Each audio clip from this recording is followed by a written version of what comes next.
योजना लागू एक मिनिट नमस्कार, मी बाजीराव देशमुख, अध्यक्ष शासकीय पुनर्नियुक्त माजी सैनिक संघटना महाराष्ट्र राज्य। आज शासनाने आपल्या पुढे येण्याची आम्हाला वेळ आणलेली आहे। जे कारण म्हणजे 1 नोव्हेंबर 2005 हा शासन निर्णय लागू झाला आणि तो अन्यायकारक शासन निर्णय पुनर्नियुक्तांच्यावरती थोपला गेला।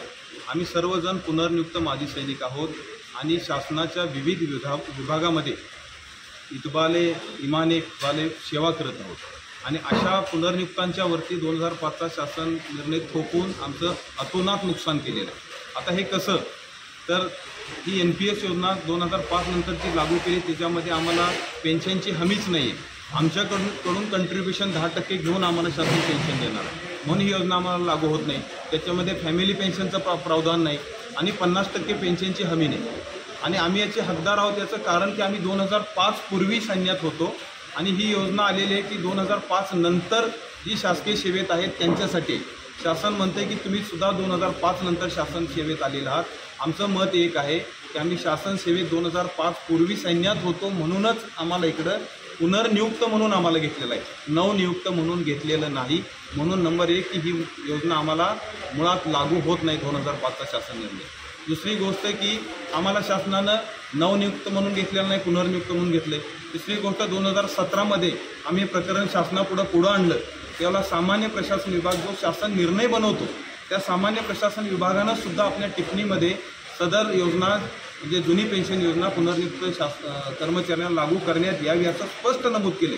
मात्र वित्त विभागानं आर्थिक बोजा पडेल म्हणून ही योजना आमच्यावरती लादली गेली, योजना आमच्यावरती आणली गेली नाही आणि याचा लढा आपण त्यापासून लढतोय, पण याला आम्हाला यश आलेलं नाही नक्कीच, पण आम्ही हे लढा लढतोय।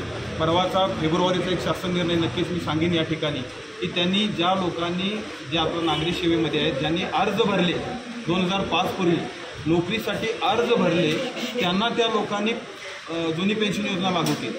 अर्ज भरले 2005 पूर्वी आणि नोकरी लागले 2005 मध्ये 6 मध्ये 7 मध्ये, अशा लोकांना त्यांनी जुनी पेन्शन योजना लागू केली। आम्ही तर देश सेवा 2005 पूर्वी केलेली आहे। त्यामुळे हा एकच मुद्दा जर आपल्या डोळ्यासमोर आपण घेतला तर किती दुराग्रह आमच्याबद्दल होतोय ते दिसून येते। परवाचा एक शासन निर्णय 20 सप्टेंबरचा आलाय, त्याच्यामध्ये आमच्यासाठी सेवेची अट धरलेली। 20 वर्षे सेवा असेल त्याला 50% पेन्शन, आमची सेवा 20 वर्षे होत नाही। आम्ही सैन्यात सेवा करून इकडं आलो, 10, 12, 15 वर्षे सेवा होते, त्यामुळे आम्हाला इकडं तोकडी पेन्शन त्या तुलनेत मिळणार आहे आणि त्या पेन्शनमध्ये आम्ही आमचा गुजारा करू शकत नाही। त्याचबरोबर 1 मार्च 24 नंतर योजना त्यांनी लागू केली। मग 1 मार्च 24 पूर्वी आमची जे लोक रिटायर झाले, कारण सर्वात पहिले रिटायर होणारे आमचे लोक आहेत पुनर्नियुक्त माजी सैनिक, ते 2015 पासून रिटायर होत आहेत। त्या लोकांचा फार मोठी गफलत गैरसोय या ठिकाणी झाली। आमचे काही सैनिक आहेत, काल संचालक महोदयांना आम्ही भेटलो, 1800 रुपये पेन्शन आहे महिन्याला, 1800 रुपये। मला वाटतं की शासनानं आपल्या बहिणीसाठी 1500 रुपयाची काहीतरी स्कीम चांगली आहे, त्याचं स्वागतच आम्ही नक्की करतोय, पण या सैनिक भावासाठी मला वाटतंय 2000 रुपये देणं किंवा 1800 रुपये देणं ही पुरोगामी महाराष्ट्रासाठी लांछनास्पद बाब आहे असे म्हणायला काही हरकत नाही।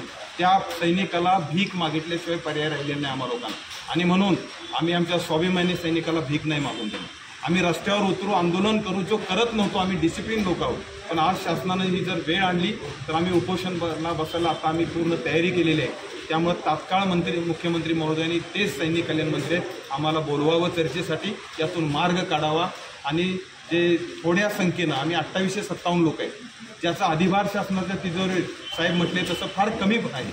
1 कोटी रुपये सुद्धा वार्षिक आमच्या पेन्शनसाठी लागत नाही आहेत, 1 कोटी सुद्धा लागत नाही। आम्ही टेबलवर चर्चा करून आम्ही सचिव महोदयांनी समजून सांगू शकतो, कॅल्क्युलेशन त्यांच्यासमोर मांडू शकतो आणि मला वाटतं एखाद्या ड्रेनेजसाठी 1 कोटी रुपये खर्च होतात आणि सैनिकासाठी शासन करू शकत नाही। त्यामुळे आम्हाला आतूनच असं वाटतं की आम्ही काही चुकी केली का सैन्यात नोकरी करून, आम्ही जीवा उदार होऊन देशाचं रक्षण केलं ते चुकलं का, अशी एक भावना आमच्या परिवारामध्ये आणि आमच्यावरती निर्माण झालेली आहे। त्यामुळे आपल्या माध्यमातून मी प्रशासनाला विनंती करतो, मुख्यमंत्री महोदयांना विनंती करतो की त्यांनी आमची तात्काळ बैठक बोलवावी आणि याच्यावरती तोडगा काढावा, अन्यथा 30 सप्टेंबरपासून आम्ही आमरण उपोषण करण्याचा निर्धार केलेला आहे आणि तो निर्धार आम्ही पक्का करू। मला वाटतं की एवढी वेळ सैनिकावरती मुख्यमंत्री महोदय येऊन देणार नाही। ओके, धन्यवाद। महाराष्ट्र शासनाचे जे माजी सैनिक आहेत, मुळातच पुनर्नियुक्ती म्हणजे अगोदर केंद्र शासनात किंवा मिलिटरीमध्ये सर्व्हिस केली म्हणून पुन्हा तुम्ही पुनर्नियुक्त त्यांना केलेलं आहे. मग अशा तुमच्या जाचकाठी ज्या तुम्ही सर्व्हिसच्या घालता की 20 वर्ष म्हणजे त्या जाचकाठी जे भरत नाही, जे होणार नाही, त्यांची पहिली सर्व्हिस तुम्ही काउंट करणार नाही का? त्याने देशसेवेसाठी काय केलं असेल ते तुम्ही लगेच कसे त्या इथं त्या अटी लावू शकता? बरं, हे बाब फार क्षुल्लक आहे, हे सुटण्यासारखी बाब आहे. पण मला वाटतं की मुख्यमंत्र्यांच्याकडे फिडिंग वेगळं होत असावं की फार मोठा भार पडतो तो जर सैनिकांना पेन्शन दिली तर हे अत्यंत चुकीचं आहे. म्हणून जे अध्यक्ष म्हणतात की आम्हाला मिटिंगला बोलवा. कशाला तुम्ही सैनिकांच्यावर वेळ आणताय? उपोषणाची का आंदोलन करायचं? ते एका डिसिप्लिन फोर्समधून आलेले आहेत, इतकी वर्ष देशसेवा केलेली आहे त्यांनी. पण त्यांच्यावर तुम्ही अन्याय का करता? तुम्ही अन्याय करायला तुम्हाला एकच कारण आहे, कारण संख्या कमी आहे, आमची वोट बँक नाही आहे. आम्ही ज्यावेळेस वोट बँक निर्माण करतो त्यावेळेस तुम्ही गुडगाव येताल, हे आम्हालाही माहिती आहे, पण आमची नाही आहे. आणि आम्ही त्या मानसिकतेत नाही की कुठल्याही शासनाच्या विरोधात आंदोलन करणं वगैरे. आमचे कारण आमचं ट्रेनिंग तसं झालेलं असतं, आमची शिकवण जडणघडण आर्मीमध्ये किंवा डिफेन्समध्ये झालेली असते, म्हणून आम्ही त्या वाटेला जात नाही. याचा तुम्ही गैरफायदा घेणार आहे का? हा आमचा विकनेस आहे का? हा आमचा अशक्तपणा आहे का? असं जर सरकारला वाटत असेल की हा यांचा अशक्तपणा आहे तर सरकार मग झोपेच्या मूडमध्ये आहे असं वाटतंय. त्यांनी तसं करू नये. आम्ही झोपेच्या तुम्ही मूडमध्ये जाऊ नका. आमची संघटना जरी संख्येनं कमी असतील तर बाकीच्या संघटना त्यांना जॉईन होतील, कारण शेवटी आमचे बंधू आहेत ते. आज मी जरी पुनर्नियुक्त नसतं तरी ह्यांनी उपोषण केलं तर मी माझ्या सगळ्या संघटना जागवणार महाराष्ट्रभरच्या, त्यांच्या पाठीशी घालणार. कारण तुम्ही अन्याय करता, आमच्या बंधूंना अन्याय करता का? तर त्यांची संख्या कमी आहे म्हणून. एक तरी संघटना स्थापन करताना इतका त्रास झाला या लोकांना, ही संघटना स्थापन करून देत नव्हते शासनाची. एक संघटना असताना तुमची संघटना कशाला? असं थोडंच आहे. बाकीच्या ठिकाणी तुम्ही संघटनाला अलाउड करताना आमच्या संघटनेला मोठ्या जिकिरीनं आमची हे महाराष्ट्र शासनानं आम्हाला मान्यता दिलेली आहे. म्हणून माझी विनंती आहे शासनाला की ह्यांची मागणी रास्त ह्या पुनर्नियुक्त माजी सैनिकाची आज सुदैवानं राज्यपाल महोदय साताऱ्यात आहेत. आम्ही त्यांची अपॉइंटमेंट मागितली, ती आम्हाला मिळालेली आहे. त्यामुळे याच्यातले काही लोक माननीय राज्यपालांना त्यांचं निवेदन सादर करतील आणि मला वाटतं याच्यातून मार्ग निघेल. एकनाथ शिंदे साहेब सैनिक कल्याण विभागाचेच मंत्री आहेत आणि सेन्सिटिव्ह माणूस आहे, तसं जबाबदारी व्यक्ती हे आम्हालाही माहिती आहे.